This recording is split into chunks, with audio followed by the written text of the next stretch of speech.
এক gang leader লোকজন নিয়ে হঠাৎ মেয়েটির বিয়ের অনুষ্ঠানে ঢুকে পড়ে এবং জোর করে তাকে নিজের সাথে বিয়ে করার জন্য বাধ্য করে। কিন্তু মেয়েটি মরতে রাজি, তবু বিয়ে করতে রাজি না। তখন লোকটি মেয়েটির পরিবারের লোকজনকে ধরে এনে মেরে ফেলার হুমকি দেয়। নিরুপায় হয়ে মেয়েটি রাজি হয়ে যায়। চোখের পলকেই 1 বছর কেটে যায়। মেয়েটি কখনোই তাকে মেনে নিতে পারেনি বলে লোকটি তাকে তাদের বিয়ের ঘরেই বন্দি করে রেখেছে। সেই অবস্থাতেই মেয়েটি অজান্তেই গর্ভবতী হয়ে পড়ে। কিন্তু লোকটি দ্রুত সামাজিকভাবে বিয়ে সম্পন্ন করতে চাচ্ছিল, তাই তার স্ত্রীর মতনই দেখতে একজন নারীকে খুঁজে আনে। তাকে দিয়ে স্ত্রীর বদলে বিয়ের পোশাক পরায়, অথচ সেই নারী জানতো না সে কেবল একজন বিকল্প।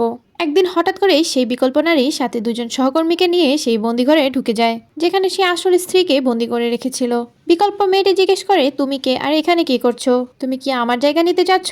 মেয়েটি বলে, আমি আবিরের স্ত্রী। তারা তো কিছুতেই বিশ্বাস করে না।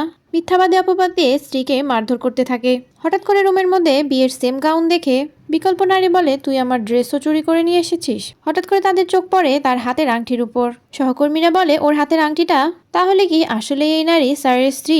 যদি এটা সত্যি হয় তাহলে কিন্তু আমরা কেউ বাঁচবো না। বিকল্প নারীটি তো স্ত্রীকে অনেক নির্যাতন করে আর বলে, তুই আমার জায়গা কখনোই নিতে পারবি না। তুই ভাবিস না তোর চেহারা আমার চেহারা এক বলেই তুই আমার জায়গা নিয়ে নিবি। তোর এই চেহারা আমি আগুন দিয়ে পুড়িয়ে দিব।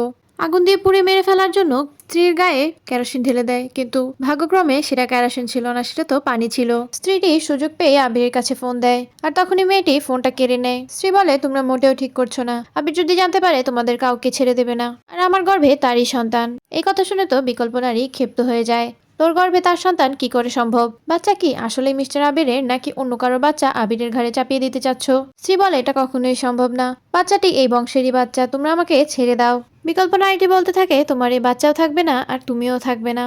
এই বলে মেয়েটি একটা বিশাল অস্ত্র হাতে নেয়, মেয়েটিকে আজকে মেরেই ফেলবে বলে। 2 জন সহকর্মী স্ত্রীর হাত ধরে রেখেছিল, আর এই মেয়েটি তাকে মারার জন্য যাচ্ছিল। ঠিক তখনই আমরা দেখতে পাই গ্যাং লিডার আবির চলে এসেছে বাসার নিচে। বাসার কাছাকাছি এসে সেই স্ত্রীর চিৎকারের আওয়াজ শুনতে পায়। সে দৌড়ে উপরে গিয়ে দেখে মেয়েটির হাতে বিশাল অস্ত্র, তার স্ত্রীকে মারার চেষ্টা করছে। তখনই সে উপায় না পেয়ে গুলি করে দেয়। গুলিটি লেগে মেয়েটির হাত থেকে সে অস্ত্রটি পড়ে যায়। বন্ধুরা, ভালো লেগে থাকলে সাবস্ক্রাইব করে দিও, আর তোমাদের নামগুলো নিচে কমেন্টে জানিয়ে দিও। নেক্সট ভিডিওগুলো তোমাদের নাম দিয়ে বানাবো।